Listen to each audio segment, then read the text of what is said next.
আমার সাধনার জগৎ ধরে নাও 50 বছর। অন্তর্ভুক্ত করার পরে আমি তোমাকে বোতলে যে মুটকিটা আছে, যারা ফুল ড্রাঙ্কার শুধু এক ছিপি খাইয়ে দেবে, তারা আমার যজ্ঞের এখান থেকে এক পা দূরে যেতে পারবে না, পায়ে পা লেগে যাবে। এখানে বসে মা কামাখ্যাকে স্মরণ করে কোনো মনস্কামনা জানাও বাবা, আমি তোমাকে বলছি তোমার মনস্কামনা পূর্ণ হবেই। তো আমরা ডক্টর মামনি শাস্ত্রীর সাথে কথা বলছি।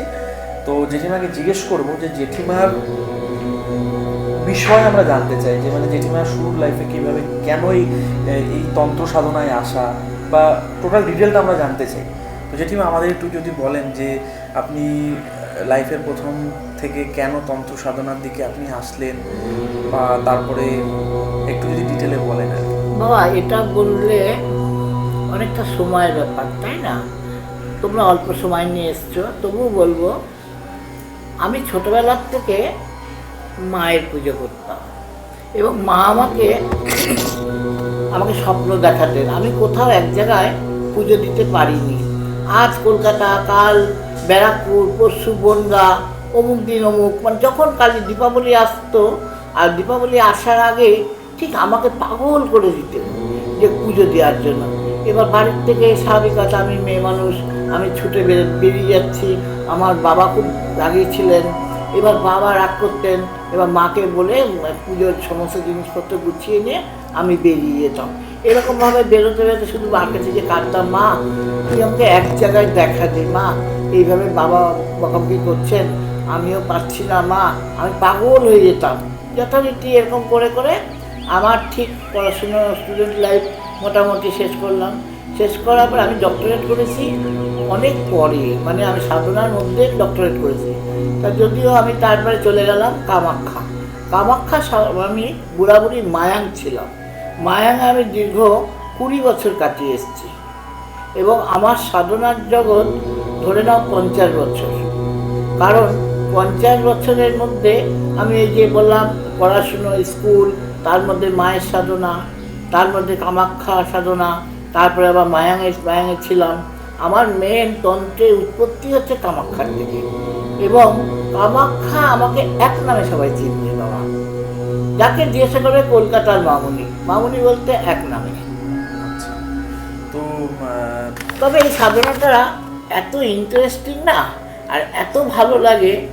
এই সাধনাটা করতে সত্যি কথা বলতে বাইরের কোনো চিন্তা ভাবনা কোনো কিছু আসে না, শুধু মনে হয় এক নামে, এক ধ্যানে, এক চিন্তায় বসে থাকি। এবং আমি শুধু দীক্ষা না, আমার দীক্ষা হয়ে গেছে, আমার শাক্তাভিষেক হয়ে গেছে, আমার পূর্ণাভিষেক হয়ে গেছে। ইচ্ছা আছে দেখি আর কতটুকু করতে পারি। তবে হ্যাঁ, পূর্ণাভিষেক আমি কামাখ্যার থেকে করেছি। কামাখ্যার অল পান্ডালের যে গুরু ছিলেন, গোহাই গুরু, উনি আমাকে পূর্ণাভিষিক্ত করেছেন। এবং পূর্ণাভিষিক্ত করতে আমাদের 1000 পূর্ণাভিষিক্ত পণ্ডিতকে লাগবে, পূর্ণাভিষিক্ত তান্ত্রিক। তেনারা 4টে যজ্ঞ চলবে, আর এই যজ্ঞের মাঝখানে আমি বসে যজ্ঞে আহুতি দিয়ে যাব, আর ওনারা সবাই কারণ পাত্র নিয়ে বসে যাবেন। এবং ওখানে সিস্টেমটাই অন্যরকম, লোকে দেখবে কারণ, কিন্তু বাবা ওটা কিন্তু কারণ নয়। ওটা তোমাদের সামনেও দেখিয়ে দেবো, আমিও দেখিয়ে দিতে পারবো যে ওটা কারণ থেকে দুধের থেকে ঘি তৈরি করে দেবো, মধ্যে ছাড়িয়ে তৈরি করে দেবো, ওটা দিয়ে আবার যজ্ঞ করিয়ে দেখিয়ে দেবো। এগুলো হচ্ছে মেন কামাখ্যার তন্ত্র। ধরো যারা বহু দিন ধরে খুব ড্রাঙ্কার, নেশা ছাড়াতে পারছে না, নেশা দিনের পর দিন নেশা করে যাচ্ছে, কিচ্ছু না, তুমি আমাকে ছোট্ট একটা বোতল দেবে, আমি বোতলটা মন্ত্রপুত করব। মন্ত্রপুত করার পরে আমি তোমাকে বোতলে যে মুটকিটা আছে, যারা ফুল ড্রাঙ্কার শুধু এক ছিপি খাইয়ে দেবে, তারা আমার যজ্ঞের এখান থেকে এক পা দূরে যেতে পারবে না, পায়ে পা লেগে যাবে। এইরকম আমি তাহলে বলি, এই একটা ছোটো শিশি নিয়ে এসেছিল আমার কাছে এক ভক্ত দমদমের থেকে। আমার এখানে ছিল দীপাবলিতে কিছু না হলো প্রায় 50-60 জন মিলে ওরা বলেছে ওরা চক্রে বসবে। আর ঠিক আছে, চক্রে বসবি, চল। আমি কি করেছি, ওই একটা মুটকি করে 50 জনকেই খাইয়েছি। ছিল আমার প্রায় কিছু না হলো প্রায় 1200-1400 লোক। কিন্তু 50 জন খাওয়ার পরে তারা ছাদের থেকে নামতে পারছে না, মেয়েরা কান্নাকাটি করছে, তাদের ভবিষ্যৎ বলে দিচ্ছে। কোনো মেয়ে তার সংসার অশান্তির কথা বলে দিচ্ছে, কোনো মেয়ে নিজে আবেগে পয়সা করে কি করছে, কোথায় রাখছে সব বলে দিচ্ছে, অথচ স্বামীরাও জানতে পারতো না। মানে এই তখন ওরা নিজেরাই স্বীকার করলো যে না, সত্যি কামাখ্যার একটা তন্ত্র আছে। এই জন্য বলি বাবা, কামাখ্যা তন্ত্রটা যারা করে তারা মানে জানে যে কামাখ্যা কী জিনিস, আর তন্ত্রের সৃষ্টি হচ্ছে কামাখ্যা। আর তন্ত্র মানে মন্ত্র, মন্ত্রের শক্তি হচ্ছে সব থেকে বড় শক্তি, যে শক্তিকে তুমি ইয়ে করতে পারো, জাগাতে পারবা। যত জপ করবা, আমাদের বলে জপের দশমাংশ হোম, হোমের দশমাংশ তর্পণ, তর্পণের দশমাংশ পুরস্চরণ, পুরস্চরণের দশমাংশ ব্রাহ্মণ ভোজন। এটা মানে করতে পারলে কি হয়, একটা মন্ত্রকে চৈতন্য দেওয়া হয়।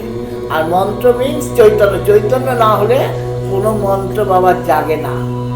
এই জন্য সবসময় মন্ত্রটাকে ঠিক মতন জায়গায় তোমাকে করতে হবে, শুদ্ধ আসনে, শুদ্ধ বস্ত্রে, শুদ্ধ সময়ে। এবং যদি পারো, তোমরা ছোটো মানুষ, আস্তে আস্তে তোমরা শিখে যাবে, জানতে পারবে।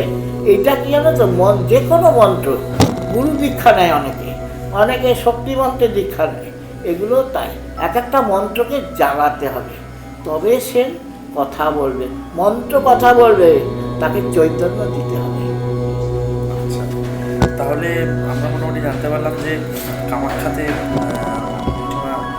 তুমি মোটামুটি অনেক বছর ছিলে, প্রায় বলতে পারো কত বছর ছিলে? প্রায় 40 বছর। আমি আমার সাধনায় 50-50-এর উপরে, কিন্তু আমি কামাখ্যায় ছিলাম পিওর 20 বছর, একদম মায়াঙে সাধনা করে এসেছি।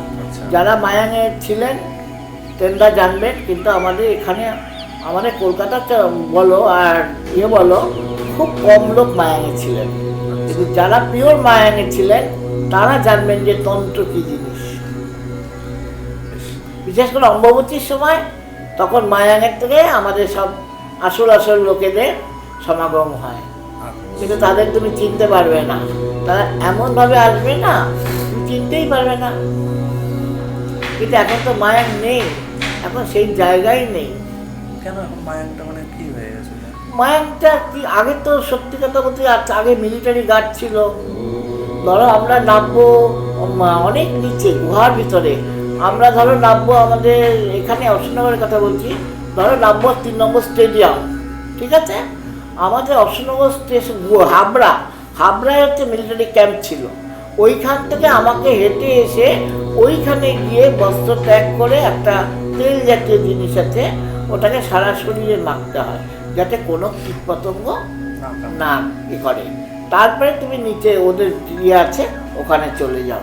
ওখানে ছেলে মেয়ে সুন্দর সাধনা করছে, এবং ওখানকার যারা প্রিয় সাধক তাদের বয়স তুমি ধরতে পারবে না বাবা। যাদের 150 হয়ে গেছে, 100 হয়ে গেছে, দেখলে মনে করবে 40, 35, 52, একদম একদম এখনো আছে। তা ওখানে কি সাধারণ মানুষ হিসেবে আমি কি দেখতে পারি? না বাবা, তুমি ওখানে ঢুকতেই, ওখানে আর্মিরা তোমাকে আটকে দেবে, তোমাকে ঢুকতেই দেবে না। ওখানে ওরাই বোঝে, জানে যে ওখানে কি জায়গা।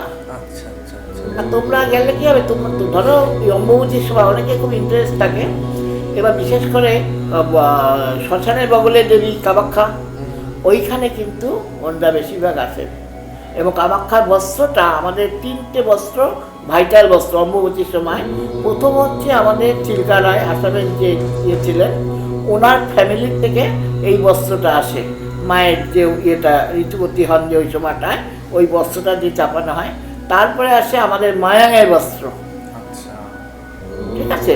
তারপরে আসে আমাদের কমিটির বস্ত্র। কমিটির থেকে কি করে, আমাদের যারা আসামে কমিটিতে আছেন তারা প্রত্যেকে 1/2 মিটার করে কাপড় পান, কিন্তু একটা বড় বেনারসি ওখানে চড়ানো হয়।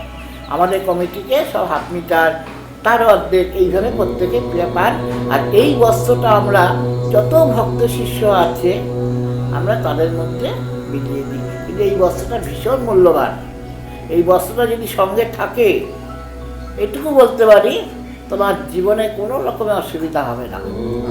মা কামাখ্যা ভীষণ জিনিস, তুমি এতটাই জাগানো। তাহলে তোমাকে আমার একটা গল্প বলি, গল্পটা সত্যি ঘটনা। একটা ছেলে 10 চাকা লরি নিয়ে বিজনেস করে, আমাদের বড়বাজারে মাল দেয়। হঠাৎ গাড়ি ভর্তি হয়ে গেছে মাল, মানে সাজানো। এইবার হঠাৎ একটা মানে চাকা কিরকম হয়ে গেছে, ফেটে গেছে, যাই হোক একটা কিছু একটা হয়েছে। সে আর গাড়ি চলছে না, দৌড়তে এসছে আমার কাছে, বলছে মা আমি জানি না, তুমি আমার ব্যবস্থা করো। তখন শুধু বললাম বাবা তুমি এখানে দাঁড়িয়ে কামাখ্যাকে বলো আর কামাখ্যার ধ্বনি দাও। ওখানে দাঁড়িয়ে আমার তখন যজ্ঞ চলছিল, কামাখ্যার ধ্বনি দিল, কামাখ্যাকে বললাম। আর কামাখ্যার ওই যে জনপীঠের ওখান থেকে জল সারা বছরে সাদা জল ওঠে, আর অম্বুবতীর সময় মা ঋতুবতী হন একদম চুম্বকের মতো। আমি নিজে ভুক্তভোগী, নিজে দেখেছি। ওই বস্ত্র আমি মাথায় নিয়ে শুকিয়েছি বাবা। ফলে ওইখান থেকে জল নিয়ে এসে আমি ওকে বললাম যাও তোমার টায়ারে ছিটিয়ে দাও। জানি না মা কামাখ্যা একেবারে চুম্বকের মতো কাজ করলেন, একেবারে ওই লরিতে অত মাল নিয়ে, মানে আমাদের বড়বাজারে মাল নামিয়ে হাবড়ায় গিয়ে টায়ারটা ফেটে গেল। এরকম আমি প্রচুর আমার অভিজ্ঞতা আছে, প্রচুর দেখেছি, কাজও করেছি। এই জন্য আমি এখনো বলছি কামাখ্যা বিশাল জিনিস বাবা। কামাখ্যার নামে কেউ জানি কোনো রকম, এগুলো আমি বিশেষ করে নিতে পারবো না, এত ভালো জায়গা। তো একটা কথা বলছি যে আমরা যেমন সাধারণ মানুষ, আমরা তো আর বুঝতে পারি না যে কোনটা ঠিক, কোনটা সঠিক, কোনটা বেঠিক। তো আমাদের গাইড করে দেওয়া উচিত। যদি আমাদের দর্শক থেকে যদি কেউ আপনার কাছে কন্ট্যাক্ট করে বা আসার জন্য বলে, তা নিশ্চয়ই আপনি ওনাকে এভাবে গাইড করে দেবেন। দেখো বাবা আমি একটা কথা বলি, আমরা বিশেষ করে আমি মেনলি তন্ত্র, কিন্তু এখন আমাদের কলকাতায় অ্যাস্ট্রোলজি ছাড়া হয় না, কিছু জ্যোতিষের ব্যাপারটাও জানতে হয়। ডেট অফ বার্থের ওপরে আগে তোমাকে দেখতে হবে রাশি, গ্রহ, নক্ষত্র সমস্ত কিছু দেখে নিয়ে, ভাবচক্র বলো, সব রকম চক্রগুলো দেখে নিয়ে, এইবার আমরা নবাংশ বলো, রাশিচক্র বলো, এগুলো সমস্ত দেখে নিয়ে তারপরে যখন দেখি যেটা জ্যোতিষ পারছে না করতে, সেটাই পারবে তন্ত্র। জ্যোতিষে পাথর দেবে, কিন্তু পাথর দিয়ে কি সব কাজ হয়? পাথর দিয়ে সব কাজ হয় না, কিছুটা হয়। যেমন মঙ্গলের জন্য তোমরা লাল পলা নেবে, ঠিক আছে? এবার লাল পলাটা দিয়ে সব কিছু হবে? লাল পলা যেরকম হবে না আমি তা বলছি না, হবে, কিন্তু তার থেকে যদি রক্ষা কবচটা করা যায় সেটা আরও বেশি পাওয়ারফুল হবে, ঠিক আছে? যেমন রবির জন্য তোমরা নেবে চুনি। চুনি কি হচ্ছে? চুনি হচ্ছে নাম, যশ, অর্থ। তার থেকে যদি আমি মনে করি মাতঙ্গি করা যায়, ওনার গুরুমাকে দিয়ে যদি করা যায়, আরও ভালো এফেক্ট। সেই জন্য আমি সবসময় বলি যে জ্যোতিষকে আমি দেখে নেবো তার ব্যাপারটা, ফুল বডিটা কোথায় কী আছে। এইবার যদি বুঝি আমি যে না এটা স্টোন দিয়ে হবে, আমি নিশ্চয়ই আমার স্টোনের কথা বলবো। আর যদি মনে করছি যে না স্টোন দিয়ে আমাকে এটা কিছু করানো যাবে না, একটা মুমূর্ষ রুগী তাকে আমি কি দিয়ে করব? স্টোন দিয়ে। পাথর কি বাঁচাতে পারবে? পারবে না। সেই ক্ষেত্রে কী করতে হবে আমাকে? মহামৃত্যুঞ্জয়। মহামৃত্যুঞ্জয় আমি নিজে করেছি বেনারসে আমি সবেদোয়া ঘাট, রাজা হরিশ্চন্দ্র ঘাট, আমি বহমান গঙ্গার উপরে আমার নৌকো চলছে, আমার যজ্ঞ চলছে। অমৃত জায়গা এই বেনারস জায়গাটা। এবং বেনারসে যদি মহামৃত্যুঞ্জয় করা যায়, তোমাকে আমি চ্যালেঞ্জ করলাম, সেই ক্যান্সার পেশেন্ট হলেও মৃত্যুর সঙ্গে লড়াই করলেও সে প্রাণে বেঁচে থাকবে। এত সুন্দর জায়গা এই বেনারস জায়গাটা, একবার পারলে যাবে।